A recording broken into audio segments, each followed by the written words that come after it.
Dr. Ananta Harinorsa Setia yang sekaligus keluarga terah Sri Sultan Hamengkubuwono II mengatakan bahwa pengusulan Sri Sultan HB2 sebagai pahlawan nasional telah diupayakan sejak 2016 oleh Meh Sugandi dan Ibu Leginingsi.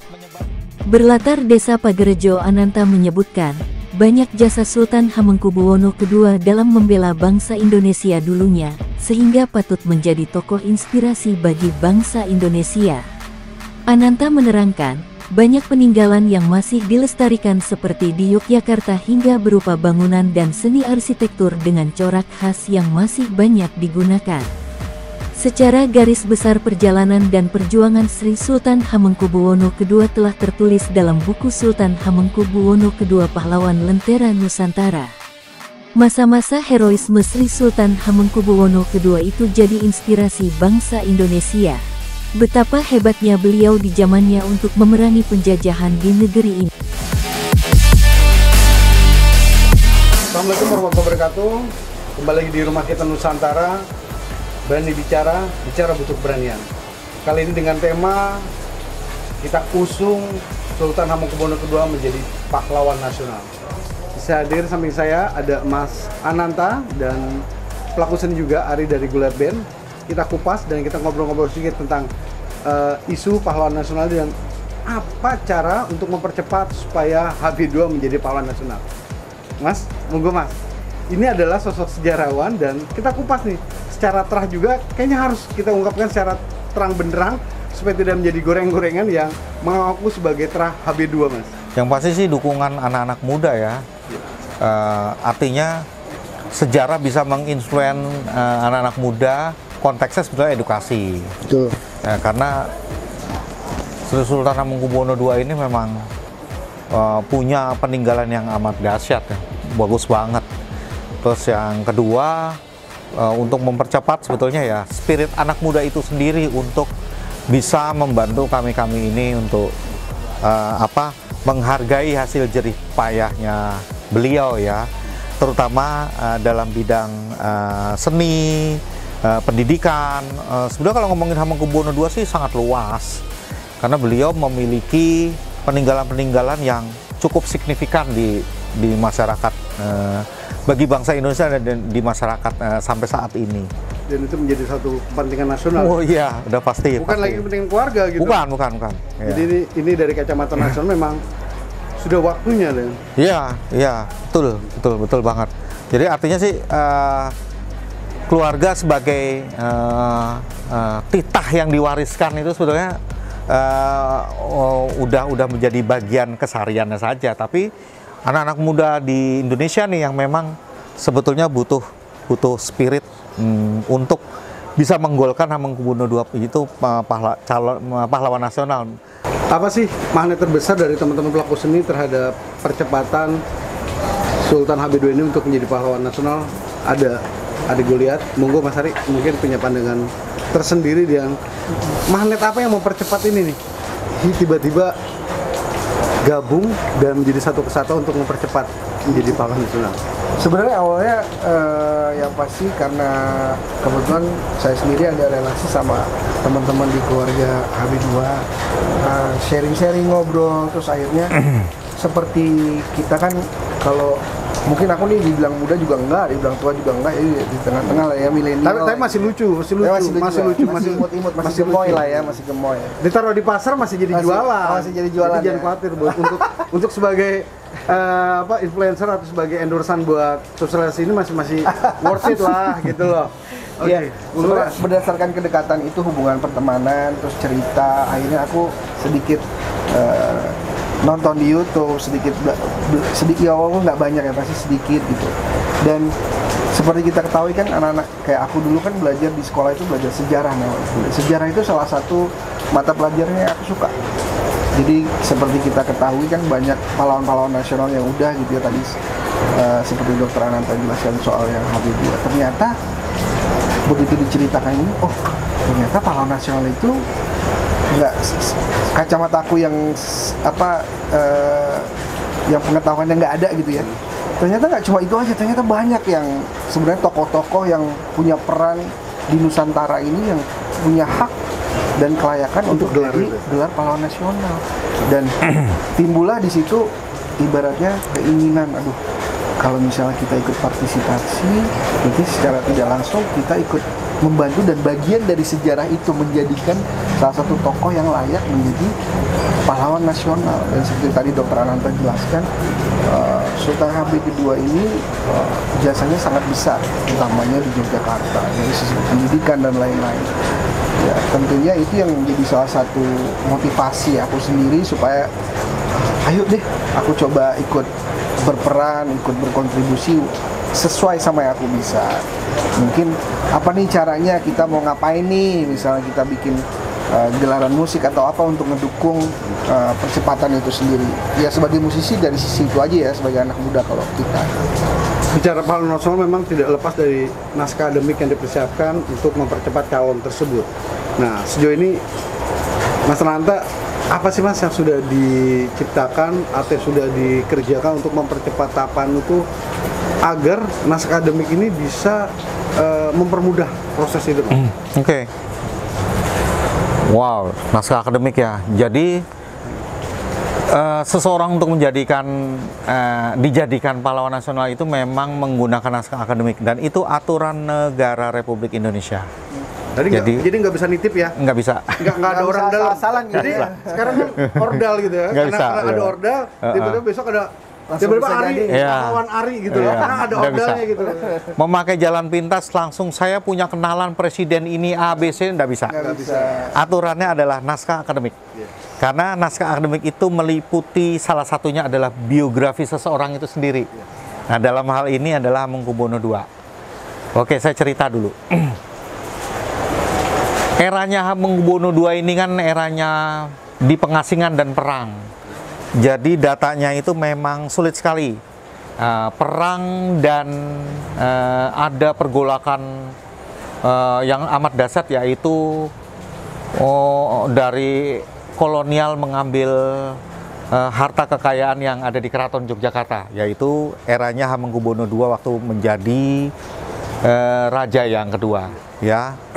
Dan itu disebut perang Spei. Nah gini, jadi kalau ngomongin HB2 itu memang kompleks banget gitu ya. Artinya kaitannya dengan naskah akademik,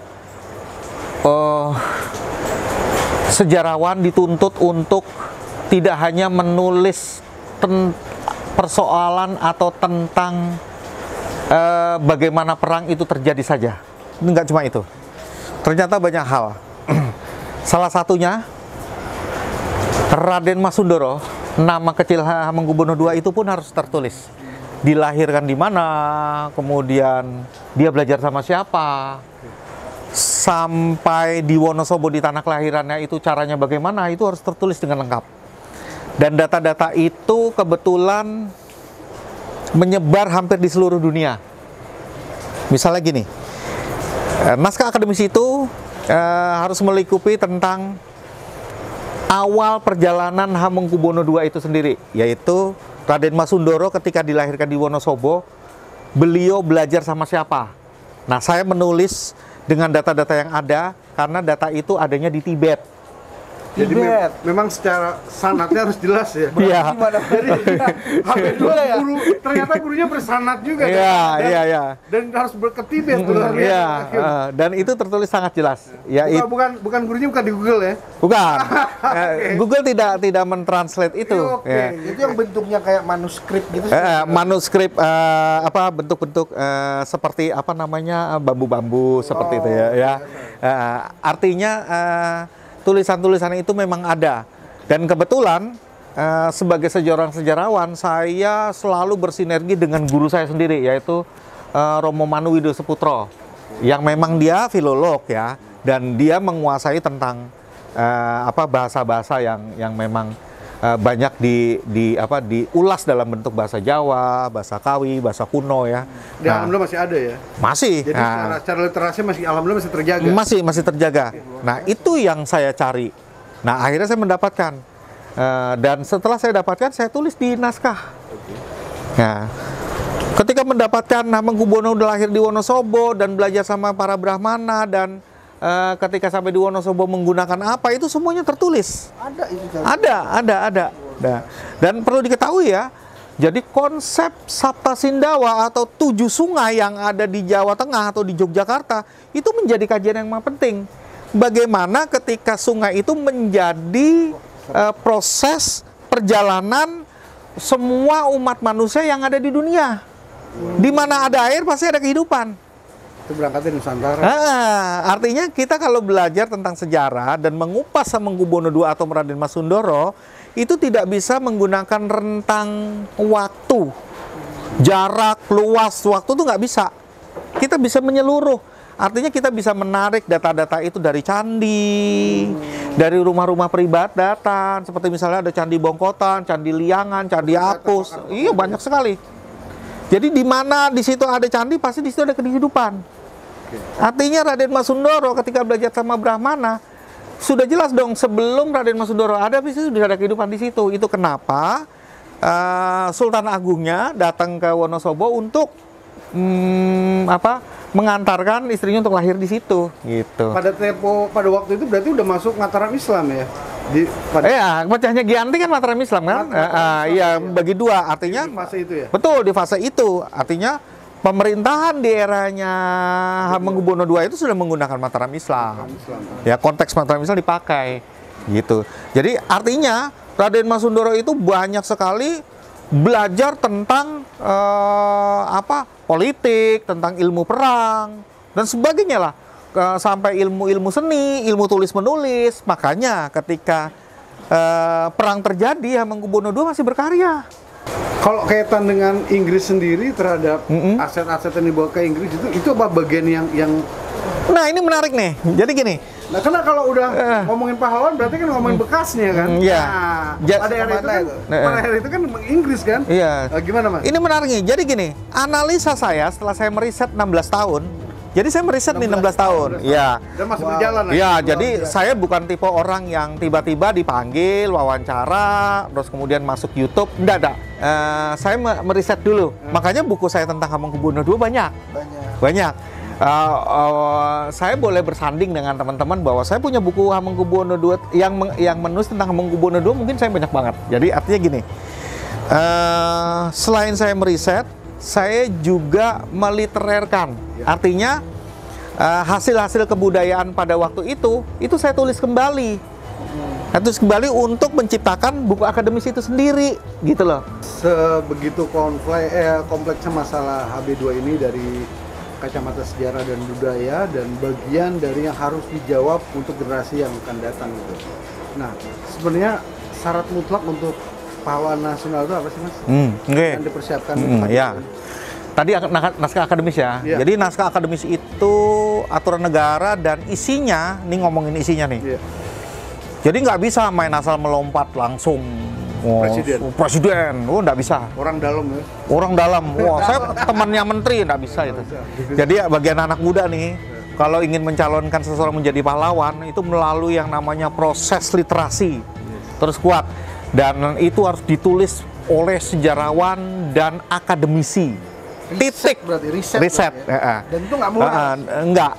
Nggak murah dan tidak cepat. Ya. Karena bicara nggak murah, terus nyari. Iya, jadi isi naskah akademis itu salah satunya biografi calon pahlawan nasional. Misalnya di sini ya Hamengkubuwono II. Ya. Latar belakangnya pahlawan nasional itu siapa dan bagaimana itu harus. Dari sisi perjuangan seberapa heroik. Tidak harus perang, tapi misalnya menciptakan sesuatu yang amat dahsyat bagi bangsa Indonesia, bagi bangsa besar ini, itu kan juga heroisme, ya, itu. Terus kemudian kurikulum vitae-nya. Jadi siapa Hamengkubuwono II itu sebenarnya? Itu harus diulas habis-habisan. Siapa ibunya, siapa bapaknya, gitu ya. Itu semuanya sudah saya tulis di dalam naskah akademis. Itu komplit. Dan kemudian itu harus dirangkum. Nah, yang tidak kalah penting adalah siapa masyarakat pendukungnya. Dan itu kita tulis. Yang memperkuat ini? Iya, dan itu harus akademis. Ditulis dengan dan ada apa di masyarakat pendukungnya. misalnya dari sisi keseniannya, kayak di Wonosobo ada tenongan tuh masuk. Masuk tuh, jadi dijelaskan tenongan itu apa dan sebagainya. Terus kemudian peninggalannya itu banyak, ya, mulai dari fisik, terus kemudian dari sisi arsitek, ya, dari sisi seni, budaya, sastra dan sebagainya, banyak sekali. Itu ditulis satu persatu. Jadi warisan budaya secara komplit. Ya, terus masih banyak nih. Terus kemudian buku-buku pendukung.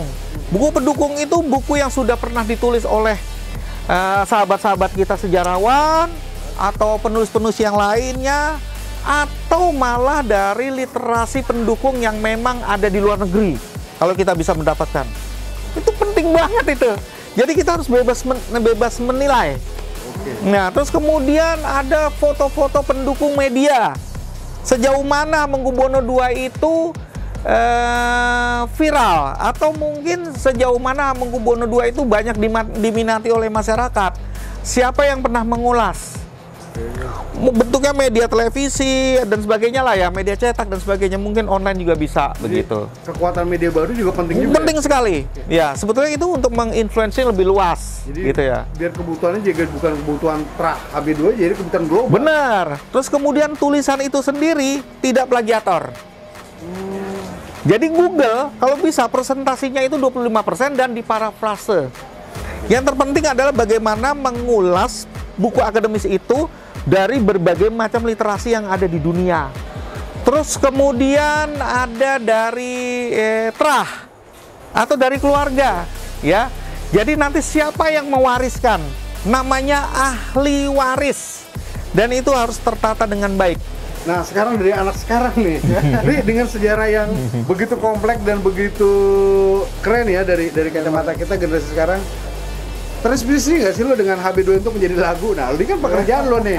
Iya, yang pasti. Kalau gue bikin sajak juga sulit kalau gue gitu. Kalau lo buat bikin lagu gimana? Kalau mungkin kalau untuk bikin lagu yang mungkin lirik-lirik yang bisa nanti agak masuk ke arah sana, mungkin bisa sih, terinspirasi bisa. Tapi lebih intriknya sebenarnya dari sisi sejarahnya, seperti dijelasin tadi Dr. Ananta. Tadi aku agak intrik sama satu hal, bicara soal begini kan, kalau kita bicara Sultan Hamengkubuwono II, artinya kita akan mendukung beliau gimana caranya supaya bisa jadi pahlawan nasional nih, ya, dengan yang tentunya dengan ketentuan pastinya, nggak sembarangan kan, gitu. Dengan bahkan tadi kata dokter juga ada nanti begitu udah diserahkan data-datanya, nanti ada tim pencari fakta dari pemerintah untuk berarti untuk menstempelkan lah. Iya, menstempelkan ini benar kenyataan. Nah, tadi sempat ada statement juga yang bilang tadi dokter katanya ada data-data dari luar negeri gitu. Nah, ini aku masuk ke satu hal nih. Aku pernah nonton di YouTube ya. Ada salah satu di situ bahasanya budayawan, tapi kayaknya bukan orang Indonesia nih. Nah, aku mau tanya nih sama dokter. Beliau tuh kayaknya paham banget sama apa namanya sejarah di Jogja itu ya.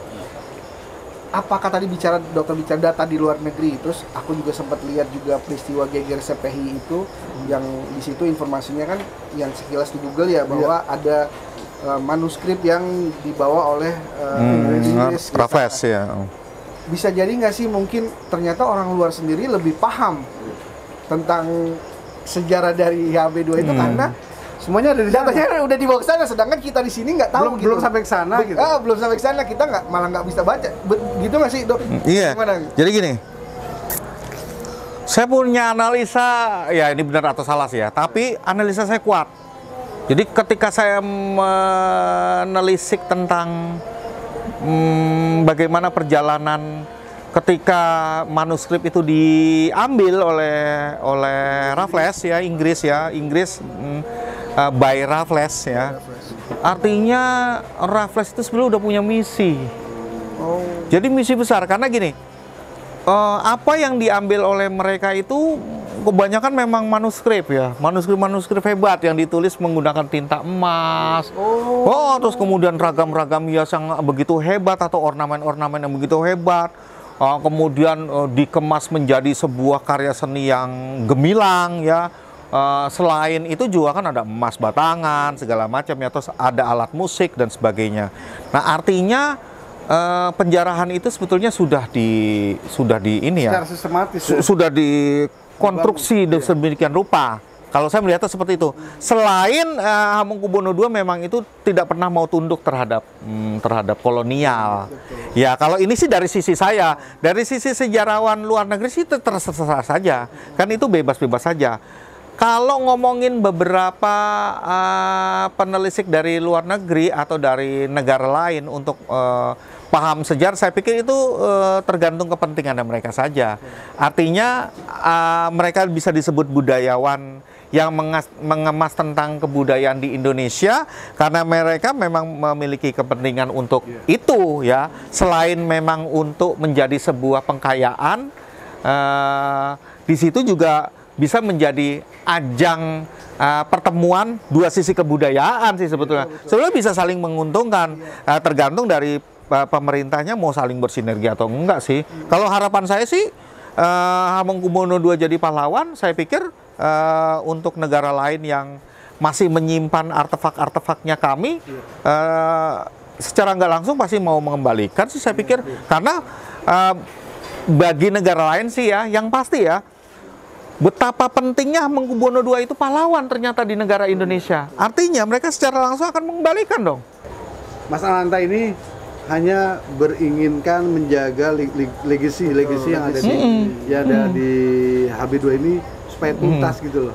Jangan menjadi barang-barang digital yang ya sampai di situ aja gitu. Jadi literasinya literasi kentang gitu loh, nggak tuntas, cuma tahu hidup dan mati, perjuangan perangnya gitu loh. Jadi nggak ada peradaban budaya yang dibangun dari masanya beliau gitu loh. Karena bicara HB2 kan bicara kekuatan Islam juga. Bicara ulama Nusantara. Ya sekarang lagi tren loh. Dibangun makam-makam itu ya. Itu kan di eranya beliau gitu loh. Kekuatan Mataram Islam itu yang begitu kuatnya di tanah Jawa gitu loh. Iya, saya salut dengan teman-teman yang mau melawan itu di Yogyakarta. Saya salut bener. Dia mau melawan itu karena menghabibkan kayak gitu. Saya salut sama teman-teman. Ibaratnya aku sebagai musisi ya, yang aku bisa ya begini aja kan, kita bisa ayo kita bersuara lewat salat. Mungkin kita nanti bikin konser amal atau apa. Amal itu tujuannya seperti tadi kan. Aku sempat bertanya kan tadi. Karena berapa angka buat riset. Untuk itu nggak mungkin ngecreknya salah kan. Nggak mungkin datang kan untuk bicara riset. Dijelaskan tadi kayak Dr. Ananta bilang bahwa riset itu, tadi aku tanya itu riset itu nggak sebentar dan yang pastinya nggak murah. Iya. Nah, mungkin dari sisi kecil itu aku sebagai musisi ya udah deh aku ngecrek deh, aku ngamen yuk kita coba berkontribusi. Artinya gini, mungkin dengan aku ngelakuin itu bisa mendorong teman-teman lain yang muda-muda ini terpanggil. Nggak cuma musisi, seniman-seniman yang lain yang peduli sama sejarah dan budaya Nusantara ya aku bicaranya. Ayo kita ikutan kontribusi, kapan lagi kita bisa berkontribusi untuk mendukung salah satu tokoh yang luar biasa untuk jadi pahlawan nasional. Gitu sih. Butuh kesadaran kolaborasi secara menyeluruh nih, nggak setengah-setengah. Karena kalau setengah-setengah yang ada apa? Sendiri lagi nih. Juga gitu loh. Betul, karena untuk membuat naskah akademik itu persoalannya banyak ya, tidak hanya ngomong tentang sejarah saja, tapi macam-macam ya, dari unsur apapun. Misalnya mau ngemas tentang keseniannya Hamengkubuwono pada waktu itu, ya abdi dalamnya seperti apa, dan itu harus mencari literatur sampai misalnya ke Solo. Saya ke Solo misalnya mengemas tentang pawukon ya, atau ilmu-ilmu yang dipakai untuk menentukan hari baik dan sebagainya ya, ilmu pawukon itu sampai ini. Terus kemudian babat-babat yang lain, atau mungkin misalnya babat tanah Jawa, itu saya baca satu persatu tuh gitu loh. Dan kebetulan karena saya memang punya bukunya sejak lama, sudah terkumpul banyak, jadi saya mungkin jadi lebih mudah untuk merangkumnya kali ya, seperti itu. Artinya saya meriset tidak sebentar gitu. Jadi bukan sebagai penulis yang hari ini menulis besok diterima, tidak. Jadi memang berkoordinasi dengan teman-teman filolog atau sejarawan gitu di Indonesia lah ya gitu. Proses 19 tahun itu udah start gitu. Nah, semua itu kaitannya sama yang namanya kajian sumber. Nah, kajian sumber utama itu yang dipakai. Makanya misalnya adalah satu orang dari luar menjadi sejarawan di sini. Yang saya ambil dari bukunya adalah kajian sumbernya. Waktu Geger Sepei ini mengumpulkan prajuritnya tanggal berapa itu ada. Oh, ada semua. Ada, jamnya berapa? jamnya Ada, dan itu ditulis oleh sejarawan dari luar. Kenapa? Karena memang literaturnya ada di negara mereka. Oh iya, itu yang tadi Yang kita di bilang. Inggris. Iya.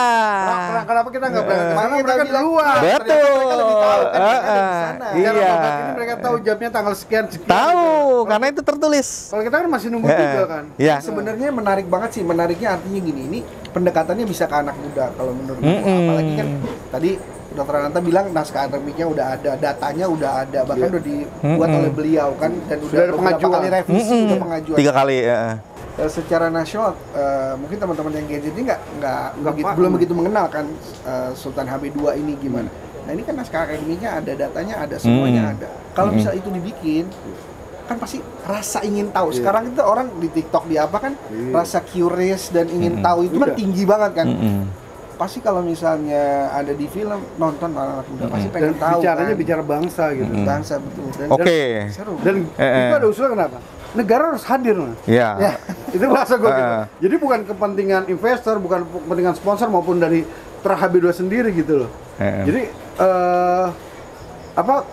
negara harus hadir untuk produk ini menjadi satu sosialisasi yang kolektif Ya, gitu. karena memang betul data-datanya otentik. Jadi bukan dibikin-bikin kan, memang sejarahnya ada gitu.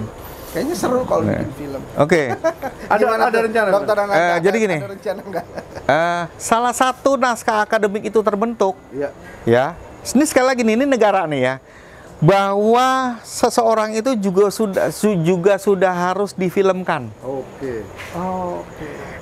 Itu ya. Dan kemudian menjadi nama calon pahlawan tersebut sudah harus masuk ke dalam ranah publik. Misalnya nama jalan, nama gedung itu sudah ada. Itu nama jalan sudah ada. Sudah ada ada. di Wonosobo. Nah, kebetulan Step itu berarti sudah sudah aman. aman. Oke. Nah, yang film sebetulnya sudah akan dibuat. Oh, akan Ya, dibuat. tinggal nunggu sebetulnya ada peran dari beberapa teman yang membantu untuk mensupport dana ya. Dan data-data yang untuk membuat film itu kebetulan juga sebagian yang nulis saya. Ya, nulis saya berikan kepada teman-teman Lawang Kreatif Indonesia yang ada di Yogyakarta. Nanti mungkin akan bersinergi dengan teman-teman nih, karena memang nggak bisa sendiri sekali lagi. Jadi andil teman-teman untuk membantu film itu terwujud nanti akan terjadi. Nah, itu tinggal menunggu itu saja. Nah, hasil dari penggunaan nama jalan atau nama gedung dan sebagainya, misalnya Jalan Raden Mas Sundoro gitu ya, atau gedung Raden Mas Sundoro, atau gedung Sri Sultan Hamengkubuwono II, atau film bla bla bla bla bla bla bla, itu nanti kita rangkum di dalam naskah akademik. Jadi semuanya tertujunya kepada naskah akademik. Itu alasan Ya, pemerintah harus- alasan pemerintah. Makanya kalau ada orang bilang saya akan mencalonkan Hamengkubuwono II itu pahlawan nasional, langsung nggak bisa. Karena memang prosesnya panjangnya minta ampun. Dan kami terengah-engah untuk itu. Tapi kami karena punya semangat yang super power, kita bisa melewati satu persatu. Dan itu membutuhkan dana ratusan juta. Nah, ketika itu semuanya sudah terjadi, film terjadi, diulas di naskah akademik, terus kemudian nama-nama yang sudah masuk di ranah publik, itu dikemas lagi, misalnya 20-30 halaman, terus kemudian tadi foto-foto diulas lagi, buku-buku diulas lagi, terus kemudian sampai data-data pendukung yang asli yang ada di Wonosobo itu diulas kembali dan itu diparafrase untuk diceritakan kembali. Makanya wajar saja kalau nanti buku akademis menjadi 1000 lembar misalnya. Oke, teman-teman Rumah Kita Nusantara, makin seru dan makin mengerucut. Satu goal, kita calonkan HB2 menjadi pahlawan nasional. Tidak ada kata lain, itu harga mati. Dan itu sepakat. Itu sepakat untuk sepaket.